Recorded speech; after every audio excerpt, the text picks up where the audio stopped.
Welcome everyone to my latest Bandai Tamashinitions SE Figuarts review, as we have the next one in line for Rebel Moon. It is Jimmy, based on the Netflix movies by Zack Snyder. So alongside Korra, it has been released this month. They've also announced Nemesis, which will be released in a couple of months. So this is the start of a new beginning, a new franchise, and you really need to, of course, have seen the movie or enjoyed them to really know much about these characters, as it is a new age of a universe. So Jimmy isn't in the movie a whole lot, but when he was, there were so many key scenes, especially the battles in the second one. It is titled Part 1, A Child of Fire, although technically it can be used for both the films. And looking at the packaging, of course, you can see it is a lot taller than the Korra one due to the size of the robot and some of the accessories. And I really like how they presented this packaging, like usual. Really well done, of course, with kind of the atmosphere of Rebel Moon on the farm in the village.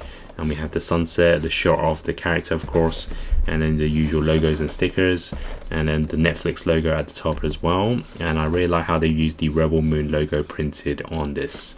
And then on the side we have a shot of the figure itself with some titles. On the other side, of course, it wraps all the way around. And then at the bottom, some information. At the top, we have more of the logos and titles. At the back, of course, Jimmy in many displays for those poses. So inside, like Korra, it does include the farm as the background, which is a really nice one. And there's also the instruction manual to show you how to put on the accessories. And here is a full look at the Jimmy figure inside this packaging. So here is a first look at the Jimmy figure taken out of the packaging. So no doubt this does represent the robot we see in the movies. So Jimmy is a very simple look. You can see the colors and paint is very consistent throughout. Mostly greys around the body and the legs. There are some smudge effects to it to kind of give it that kind of atmosphere and effect, and I do like it overall. I think it does represent it really well, and you can see the body proportions is very tall, so no doubt this will stand out on your display, as he is a lot taller than a lot of characters.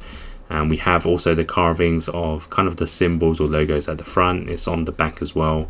You can see some different paints apart from grey. You have the kind of this greenish blue color, and also his eyes. They are, of course, blue, so they're meant to light up in the movie.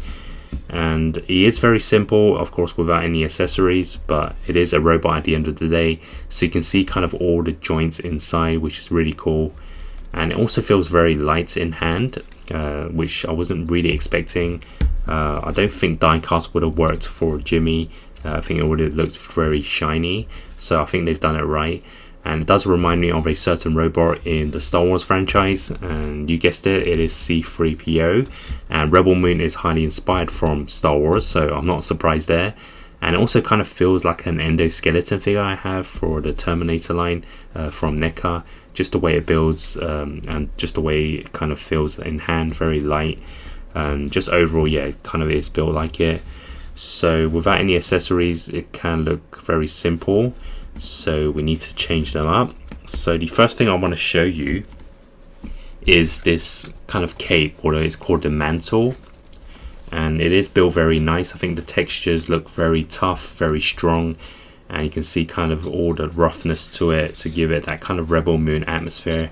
So I assume it's meant to be accurate. So out of the box, it is very flat, very plain, and you kind of need to move it around to give it more of a natural look. So it will be thrown on Jimmy. So you just remove the Headsculpt and then you place it on. So it can look kind of weird when you first have it on, since it is not really in a natural kind of look. So you just got to really pose it around and take your time. There isn't any bands inside, not like a cape, but I can kind of feel the toughness to it, so you can kind of bend the mantle and give it that kind of effect.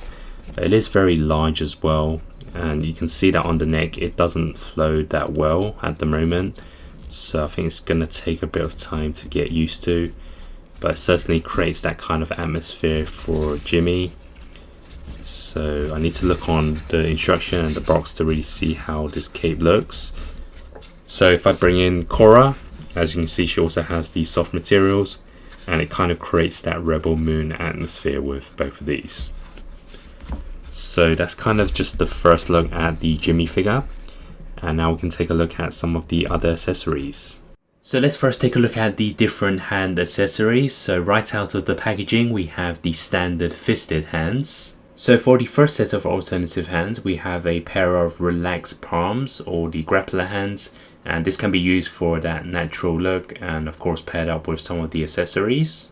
And we also get a pair of grappler hands to hold on to one of the accessories, which is the stick. And here is the accessory stick placed into the hand. So it is a very long piece, but at the same time it does work.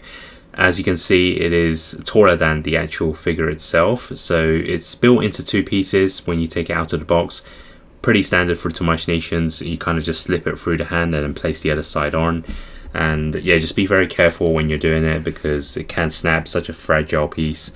So it is something that's very simple, but I think it does work. And you just pair it up with the mantle, and then of course we also have an alternative head sculpt, and it gives off that kind of classic look for Jimmy.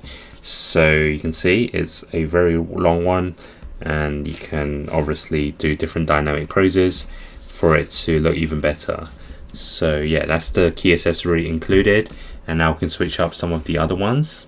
And now we can take a look at the alternative head sculpt. So Jimmy, of course, is a robot. He doesn't have that many different expressions, but of course he does have a different look to his helmet. So this head sculpt is the exact same one, I believe. It doesn't have much of a difference, but of course it does have his crown. So these two need to be connected together, and then we can place it on as an alternative look. So here is the alternative head sculpt placed on. This time the major difference is the crown, of course, and for me, in my opinion, I think it does look a lot better than the original, simply because it's just a bit more interesting. That's just the only difference. So looking at it, I think it is very detailed, there's no doubt about it, and it is just the only difference. And just be very careful because this thing is actually very sharp and also very fragile, so you don't want to drop it on the floor or snap any of these horns. So just be very careful when maneuvering it, and yeah, you basically get a very classic look. Although it is a new franchise, you kind of get what I mean. This is kind of the look that we see in a lot of the posters and the promos. So yeah, I do like this. And for the final accessory, we have the Corolla, as it's called, and I'm going to call this the flower crown.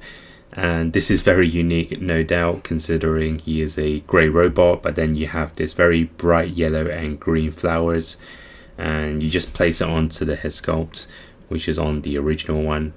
And no doubt this is going to catch a lot of attention. I'm not sure if that's the right way, maybe it's the other way, it really depends.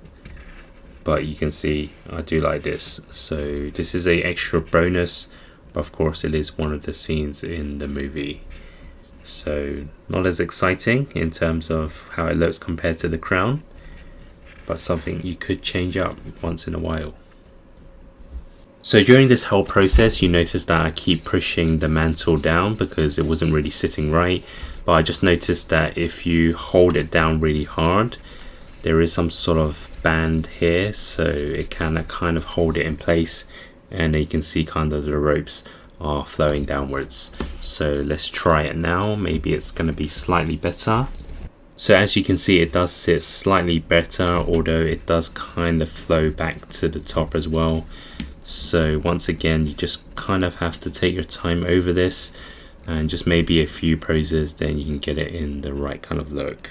So now let's test out the articulation, so the movement of the Jimmy figure. So obviously he does need to be in some sort of poses despite being a robot. So for the head sculpt, very smooth, it does turn side to side 360. You can see it kind of moves alongside the neck, can turn left and right, and then downwards quite a lot, and then upwards not so much.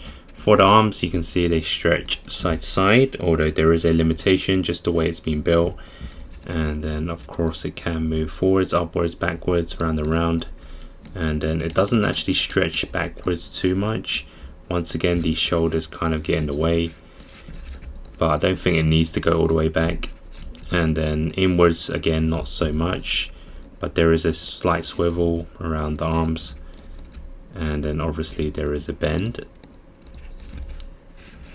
And we also have the rotation on the hand, and there should be some sort of hinge, although it isn't much.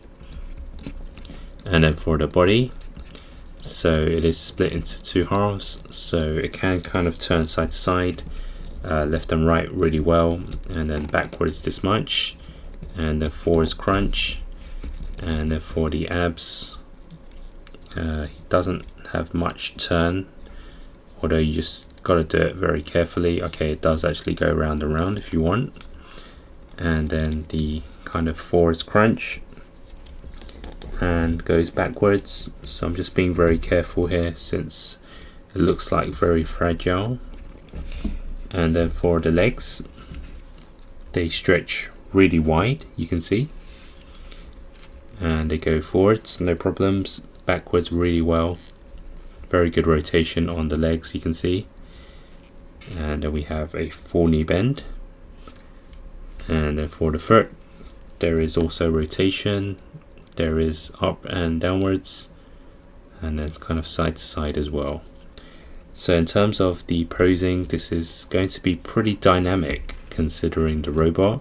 Just some limitations to the arms, but other than that, you can see you can get Jimmy in some kind of crazy poses that I kind of didn't expect. So yeah, I think the movement is okay.